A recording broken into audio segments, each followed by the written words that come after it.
If you are handed a calculator, figure it out. Make sure you are correct because you already spent the time. You already did your due diligence. You know your logbook because your logbook is your thesis and you be able to defend what is yours. Most pilots don't understand what career opportunities are available in the world of aviation. They're making career decisions based on advice from friends or posts on internet forums, meaning they are taking huge risks with their livelihood without having all the details. This podcast was created to help you understand the aviation industry so you can find your dream job. Let's get ready for Pushback. Here's your host and my dad, Nick Fialka. Hey pilot, what's up? It's Nick Fialka, and you found it. Thursday means a solo episode, and it is time for me to talk about something that I think is relevant and important. So this is it. Today's topic is logbooks. Oh, logbooks for you old guys and girls out there. A logbook is a huge pain in the butt, flipping through those big stacks of paper and getting out your abacus and making sure everything is measured correctly and accounted for, and gee whiz. And then you've got the other side of the coin where people have digital logbooks and they're quick and easy, and you just have to remember to fill them out, but they're always adding up correctly because it's just a computer, zeros and ones. That's it. But why are we talking about logbooks? Because it is literally the third part of your interview. You have an HR portion. You probably have some kind of technical portion. Maybe you do, maybe you don't. But you definitely have a logbook portion. And that logbook, that's the make or break. Like, you'll get sent home all day long with a crappy logbook. Why do we have a logbook? Well, it tells our story, right? It is the thing that shows that we are capable. It is the thing that shows that we have dedication to our craft. And it proves who you say you are. It's pretty much like showing up with a college transcript, except it's way more important because every airline, every single one, any job, any flying job requires you to show that you have done the work and that you have flown. You may or may not be required to have a college degree. We can talk all day about what I think about college degrees and all that stuff, but that's beside the point. Your logbook is the thing that represents you, right? When you're getting ready for an interview, you're spending time getting all your things ready. You go to some store and buy yourself a suit, or ladies, buy yourself something very professional, and you get it tailored, and you starch your shirt and you shine your shoes. If you're not shining your shoes, hit me up.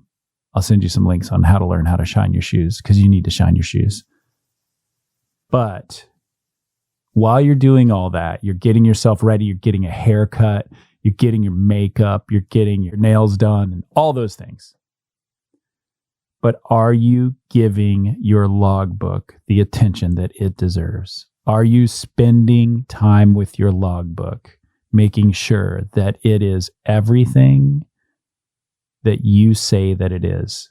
Because I've seen it. Man, I have seen so many people get sent home because of some small discrepancy in your logbook. I've seen it. It's crazy, but it's real, and it is what it is. So what do you need to think about your logbook? Well, the first thing, if you've got a paper logbook, you need to spend the time line by line, adding it up, making sure it's correct. You need to make sure those pages are signed. You need to make sure that any check rides you have are annotated properly. I had a guy call me recently that had a check ride He had a blank in there for an oral, and then the next day, and he couldn't remember anything about whether or not he actually failed that oral. It was like a couple decades prior, and he could not remember a thing about it. Honest mistake, but he got sent home from an interview, and they didn't tell you why you're sent home, but when he starts looking at it, thinks that that's probably why. He did a little research and found out, yeah, it was a failure, and that he needed to speak to that and get it fixed. Because if you have an error like that, they're going to send you home all day long. You've got to have a solution. Solution. Come up with your solutions. We'll get to solutions here in a little bit. But if you are being asked in the interview to add up some time, if you have a discrepancy in there and you are given a calculator and said, hey, can you help me figure this out? It's over. It is over. Move on to the next airline because you just ruined your chance at this job. So do not be the person that gets handed a calculator. And if you are handed a calculator, play it cool. Figure it out. Make sure you are correct because you already spent the time. You already did your due diligence. You know your logbook because your logbook is your thesis and you can defend your thesis. You be able to defend what is yours. Gladiator style. Like all of it. Now, if you do find a discrepancy, like I mentioned earlier, where there's a signature missing from some kind of check write or something like that, most things are like math errors. If you got little math errors, no big deal. But if you're missing a signature, it can be a big deal. So the first thing you need to do is start getting in front of it ahead of time. If it was a flight school, try to contact that flight school. If it was a random flight instructor, get that instructor and get them on the phone. See if you can't get some kind of, if he can sign it retroactively or provide you some paperwork or whatever they do. I'm not sure what they do, but do it. The guy that gave me my multi-engine check ride, I found out that he had passed away. He was a really awesome gentleman and really just kind guy. And he recently passed away. And it's very sad. And if I needed to reach out to him, I couldn't reach him anymore, right? So what do? I would certainly contact a FSDO, FSDO. I don't know what it stands for, but it's essentially like an FAA office in a region. When I did my check ride, it was in Ventura, California, and I had to contact the FSDO in like Vinoise, I think, or something like that, near LA, and manage a couple questions I had. And so if you need to reach out to them, it's going to take a long time and it's a slow train, and you need to find a person to talk to. It may be such that you have to go in person and have that conversation. I had a problem with some documentation at one point where I had to go to a FSDO and go in person and have a meeting with the director up there and get things squared away and get them worked out. I was able to get it worked out and I moved on. But if you need to go in person and you live across the country, straight up, you're going to have to buy a ticket and fly across the country and go do that. And that's important because it is the one thing that can hang you up and it can be your Achilles heel. So make sure that you can prove that you are who you say you are. Make sure that you can defend your thesis. Now, I want to tell you about my logbooks. I spent 20 plus years in the Navy. I've got a stack of logbooks from flying, and I did not have a digital logbook.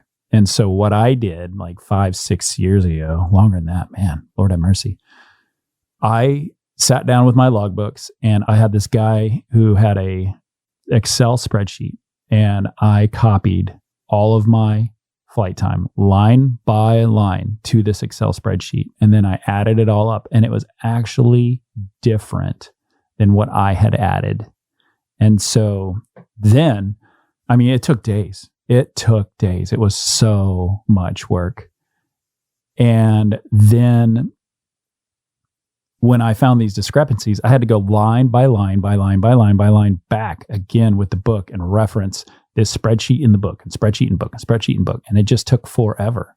And finally I realized I think I had like 60 hours of errors within, I was like 2,200 hours or something like that, which is not a ton of hours per se, but in the military, that's, we don't fly as often as people that are professionally flying every single day.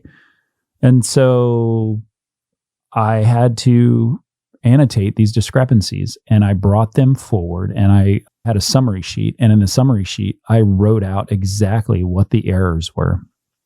That way I could be completely honest about it. I have had a person sent home because they couldn't come up with 300 hours of flight time that they said they had. Now that, my friend, is a lot of flight time not to have. And it is incumbent upon you to be able to defend your thesis. And if your thesis is 300, 400, 500 hours short, then you're not going to be able to defend it. So make sure you know your logbooks. When I was in my interview with my major airline, I had done all my civilian flight time, which was just working at a regional, and I had written it in this little Sporty's pocket notebook. It was like 3 inches by 2 inches or something, a little spiral bound thing. Maybe you've seen it before.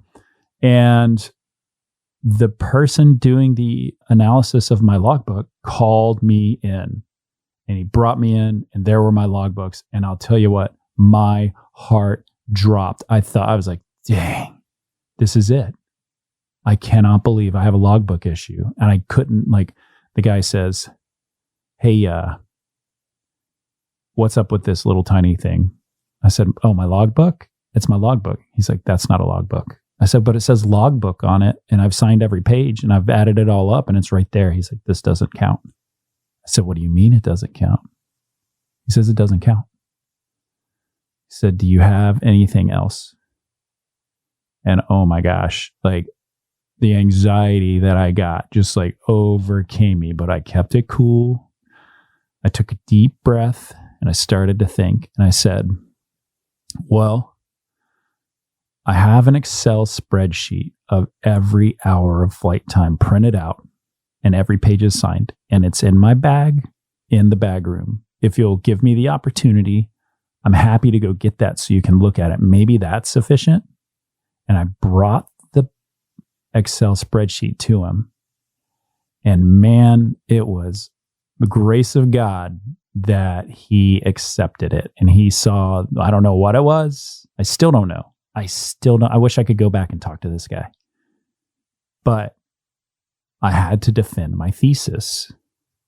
And that was so terrifying in the moment, but I kept it cool. I took a breath. I mean, I'm the interview coach, right? I work for an interview coaching company, and I was getting called on the carpet to do something because I messed up something basic, and I had no idea. I'm sure all the civilian pilots listening right now are cracking up because yeah, that stupid logbook totally doesn't count. Well, I didn't know. I had no idea. I actually have used that logbook in other interviews at other airlines, got the job. So maybe somebody can send me a message and let me know why or why not that works. But I'm kind of rambling here, but I want to bring that forward because it's important to be able to defend your thesis, right? Know where your mistakes are, know where your errors are, be upfront. The digitized version is not required, but boy, golly, does that make it much, much easier. Another quick story. I had a client who had a house fire and his logbook got burnt up. And it was a ton of flight time in this logbook. Lost everything he owned. And this guy went into his closet and scooped up a bunch of ashes with remnants of the logbook and put it in a Ziploc bag. And then he filed a police report, and it had aviation logbook on there on the police report. And he went and interviewed at a major airline, and multiple major airlines actually. And he brought the Ziploc bag with ashes in it and the police report and showed it to them and said, here's the huge gap in my flight time. And they're like, Roger that. Gotcha. And he got the job. So if you have something nuts like that, a police report is a big, big deal. If somebody steals it, it happens. If somebody burns down your house or your house burns down or whatever it is, it happens. You shouldn't burn down your house. That's another interview story you don't want to be having. But make sure that you cover your bases. Don't just show up empty-handed. Don't show up without pants on to an interview. Always wear pants. You don't want to be that person, right? You want to be that person that crushes and gets the job for that's going to take care of their family for their whole life. The airlines are hiring professionals. So be a professional. Be able to defend your thesis and be on top of it. If you do that, you're going to succeed. You're going to get your job, and you're going to send me an email telling me how stoked you are to have this next part of your life going. So that's all I've got to say. Until next time, I hope that you are organized and focused and moving forward. Keep your inertia going forward. Do the thing that you can do to make yourself better. You'll hear it at the end of the episodes when I run my reel at the end, but I want you to do that. It's important to me. Your success is important to me. Send me an email if you want to chat. Podcast, spitfireelite.com. Next week, Monday, got a really cool interview. I'm stoked. I hope you're stoked. Go share this episode with somebody awesome. Hey, before you jump out of here and go on to the next podcast, can I ask a big favor? Would you mind going over to your app that you're listening to this podcast on and give me a review? Give me a 5-star review if you love it. Give me a 1-star review if it totally sucks. Put a comment in there, something that is helpful. It helps me. It helps get the word out there. It helps people find the podcast, and that's super cool. If you don't do that, maybe you could just share the podcast with a friend. Tell a buddy who's trying to figure it out, trying to sort out this pilot dream of theirs and get a little bit further. That is super awesome as well. Last, if you don't do either of those two things, how about this? Find a way today to make yourself 1% better. Do that thing that you've been putting off. Put your foot forward, make movement, get yourself going, get that inertia that you need to succeed in this industry. So that's your choice. Leave a review, tell a friend, or make yourself better. Either way, it's all a good choice. And I'm super stoked you're listening, and I will see you on the next episode. The statements made on this show are my own opinions and do not reflect, nor are they under any direction from my employer.